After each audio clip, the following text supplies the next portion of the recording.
اعوذ باللہ من الشیطان الرجیم بسم اللہ الرحمن الرحیم ولما فصلت العیر، اب یہاں سے مصر سے چلا ہے قافلہ جس میں کہ حضرت یوسف کا وہ پیرہن بھی ہے، وہ کرتا بھی ہے۔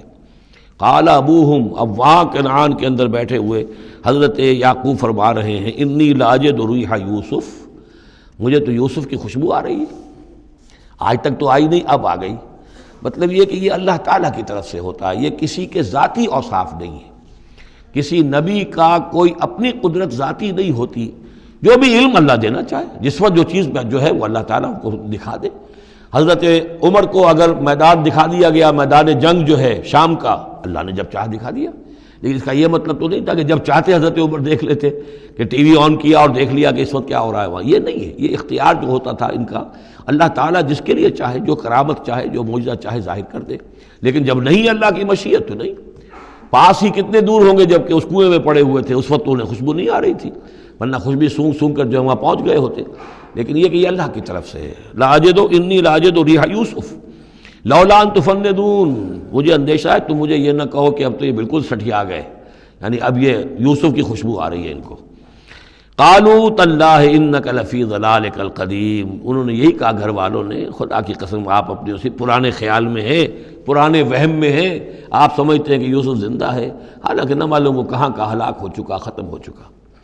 فلما ان جاء البشیر، تو جب وہ بشارت دینے والا آیا، القاہ علی وجہہ، اور حضرت یوسف کا کرتا اس نے ڈالا حضرت یعقوب کے چہرے پر، فردتنا بصیرا، تو وہ لوٹ آئے دیکھتے ہوئے، یعنی ان کی نگاہ جو ہے وہ عود کر آئی، بصارت لوٹ آئی۔ قال الم اقل لکم انی اعلم من اللہ ما لا تعلمون، انہوں نے فرمایا کیا میں نے تم سے نہیں کہا تھا، مجھے اللہ کی طرف سے ان چیزوں کا علم حاصل ہے جو تم نہیں جانتے۔ قالوا یا ابانا استغفر لنا ذنوبنا انا كنا خاطئین، ان کا ابا جان ہمارے لیے استغفار کیجئے اللہ تعالیٰ سے، ہمارے گناہوں کی معافی کی درخواست کیجئے، یقیناً ہم خطا کار تھے، ہم سے غلطیاں ہوئی ہیں۔ قال سوف استغفر لکم ربی،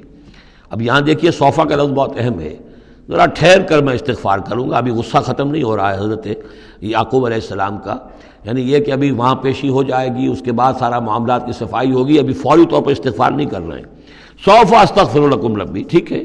کچھ وقت کے بعد میں تمہارے لیے استغفار کروں گا، انہ هو الغفور الرحیم، یقیناً وہ غفور ہے اور رحیم ہے۔ فلما دخلوا علی یوسف،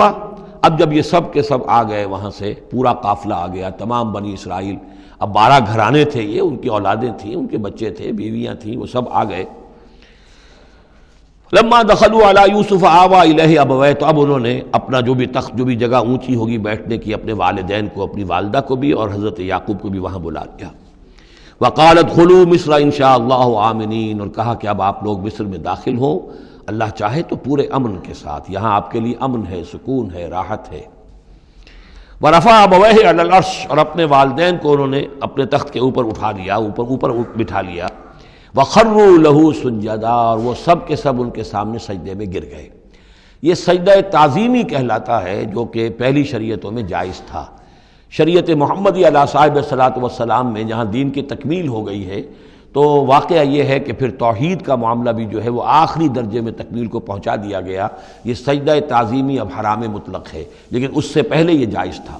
ہمارے ہاں بعض لوگ جو ہیں وہ قبروں کو یا اور ہم اپنے پیروں کو، بزرگوں کو کہتے ہیں سجدہ کرتے ہیں یا جھکتے ہیں، تو دلیل پکڑتے ہیں ان چیزوں سے کہ یہ سجدہ دیکھو حضرت ابراہیم سے ثابت ہے، فلاں سے ثابت ہے، اور یہ جو حضرت یوسف کو سجدہ کیا گیا ہے، لیکن یہ سجدہ سمجھ لیجئے سجدہ تعظیمی جائز تھا، اس میں کوئی شک نہیں، لیکن اب یہ حرام مطلق ہے۔ وقال یا ابت ھذا تاویل رؤیایا من قبل، اب کہا حضرت یوسف نے ابا جان دیکھیے یہ ہے تعویل میرے اس خواب کی جو میں نے بچپن میں دیکھا تھا، 11 ستارے اور سورج اور چاند میرے سامنے سجدے میں ہیں، تو گویا کہ 11 بھائی اب سجدے میں ہیں اور والدین سورج اور چاند کے حکم میں ہیں۔ قد جعلها ربی حقا، میرے رب نے اس خواب کو سچا کر دکھایا۔ وقد احسن بی اذ اخرجنی من السجن، اور اس نے کتنا ہی میرے ساتھ اچھا سلوک کیا، انعام فرمایا مجھ پر جب کہ مجھے قید خانے سے نکلوایا۔ وجاء بکم من البدو، اور آپ سب لوگوں کو لے آیا ہے یہاں بادیہ نشینی کی سخت زندگی سے نکال کر یہاں حضارت اور تمدن اور وقت کی عظیم ترین جو متمدن ملک ہے اس کے اندر آپ کو پہنچا دیا۔ من بعد ان نزغ الشیطان بینی و بین اخوتی، اس کے بعد کہ شیطان نے میرے اور میرے بھائیوں کے درمیان دشمنی ڈال دی تھی۔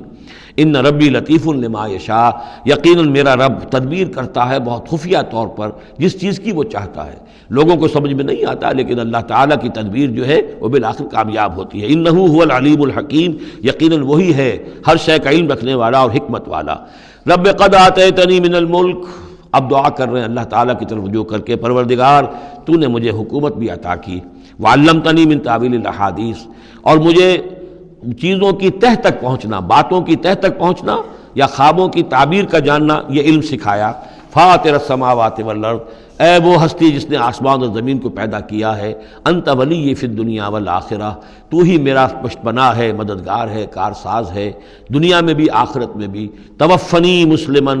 مجھے وفات دیجو اسی حالت اسلام میں، فرما برداری ہی کی حالت میں، والحقنی بالصالحین، اور مجھے شامل کر دیجو اپنے صالح بندوں میں۔ ذالک من انباء الغیب نوحیہ الیک، یہ ہیں غیب کی خبروں میں سے جو ہم وحی کر رہے ہیں اے نبی، اے محمد آپ کی جانب۔ وما کنت لدیہم اذ اجمعوا امرہم وما ہم یمکرون، اور آپ تو ان کے پاس موجود نہیں تھے جب انہوں نے فیصلہ کیا تھا، اتفاق رائے کیا تھا حضرت یوسف کے بارے میں، اور جب کہ وہ چال چل رہے تھے، پلاننگ کر رہے تھے۔ وما اکثر الناس ولو حرصت بمؤمنین، اور یہ بھی سن لیجئے آپ کتنا ہی چاہیں لیکن اکثر لوگ ایمان لانے والے نہیں ہیں۔ آپ سے سوال کیا گیا، اس کا جواب انہیں دے دیا گیا، اتنا عمدہ، اتنا خوبصورت، ہر چیز جو ہے کھول کھول کر بتا دی گئی، لیکن یہ لوگ ایمان لانے والے نہیں ہیں۔ وما اکثر الناس ولو حرصت بمؤمنین وما تصلهم علیہ من اجر، اور نبی آپ تو ان سے کوئی اجر نہیں مانگ رہے، ان هو الا ذکر للعالمین، نہیں ہے یہ مگر تمام جہان والوں کے لیے یاد دہانی ہے اور نصیحت۔ وَكَأَيٍّ مِّنْ آیَةٍ فِي السَّمَاوَاتِ وَالْأَرْضِ يَمُرُّونَ عَلَيْهَا، اور کتنی ہی اور آیتیں ہیں، نشانیاں ہیں آسمانوں اور زمین میں جن میں کہ یہ گزرتے رہتے ہیں، دیکھتے رہتے ہیں، وَهُمْ عَنْهَا مُعْرِضُونَ، لیکن اعراض ہی کرتے رہتے ہیں، ان پر توجہ نہیں کرتے، غور نہیں کرتے۔ وَمَا يُؤْمِنُ أَكْثَرُهُم بِاللَّهِ إِلَّا وَهُمْ مُشْرِكُونَ، یہ بھی نوٹ کر لیجئے، اور جو لوگ اللہ کے ماننے والے ہیں وہ بھی اکثر وہ ہیں جو اس کے ساتھ شرک بھی کرتے ہیں۔ یہ میرے آپ کے لیے بہت زیادہ، بہت قابل توجہ آیت ہے۔ وما یؤمن اکثرهم باللہ، ان میں کی اکثریت اللہ پر ایمان نہیں رکھتی، الا وهم مشرکون، مگر کسی نہ کسی نوع کا شرک بھی کرتی ہے۔ یہ اصل میں اس دور میں پھر بڑی ضرورت ہے، پھر توجہ دلا رہا ہوں، شرک کی حقیقت کیا ہے، اس کی قسمیں کیا ہیں، اس کی صورتیں کیا ہیں، زمانہ ماضی میں شرک جو ہے کس کس شکل میں تھا، ماضی قریب میں اور اس کی کون سی شکلیں بھی ایجاد ہوئیں، آج کے دور میں سب سے بڑا شرک کون سا ہے، کون کون سے بڑے شرک ہیں جن میں ہم ملوث ہیں۔ تو یہ مضمون جو ہے قرآن مجید میں آپ دیکھ رہے ہیں کہ شرک یعنی بدترین گناہ، وہ کہ جس کے جرم کے بارے میں اللہ نے فرما دیا 2 مرتبہ سورہ نساء میں کہ اس کی معافی کا کوئی امکان نہیں۔ توبہ ہے، ہاں توبہ کر لو معافی ہو جائے گی، باقی اس سے کم تر ہر گناہ کے بارے میں امید کم سے کم دلا دی ہے کہ اللہ تمہاری بغیر توبہ کے بھی چاہے گا تو معاف کر دے گا، لیکن یہ معاف نہیں ہوگا۔ ان اللہ لا یغفر ان یشرک بہ ویغفر ما دون ذلک لمن یشاء۔ اس اعتبار سے پھر میں آپ کو یاد دلا رہا ہوں کہ اس موضوع پر میرے جو 6 گھنٹے کے کیسٹس ہیں، 6 گھنٹے کی تقریریں ہیں، شرک فی الذات کیا ہے، شرک فی الصفات کیا ہے، شرک فی الحقوق کیا ہے، عہد حاضر کا شرک کیا ہے، نظریاتی شرک کیا ہے، سائنس میں یہ شرک کس طور سے آیا ہے، اور یہ جو قوم پرستانہ نظریہ ہے اس میں یہ شرک کس طرح آیا ہے، مادہ پرستی میں یہ شرک کیسے آیا ہے، نفس پرستی کس اعتبار سے شرک ہے، یہ دولت پرستی کس پہلو سے شرک ہے۔ تو ان چیزوں کو ابھی ضرورت ہے کہ آپ سمجھیں۔ وما یؤمن اکثرهم باللہ الا وهم مشرکون اللہم ربنا لا تجعلنا منہم اللہم اجعلنا من عبادک الموحدین، اللہ تعالی ہمیں اپنے موحد بندوں میں سے بنائے۔ صدق اللہ العظیم۔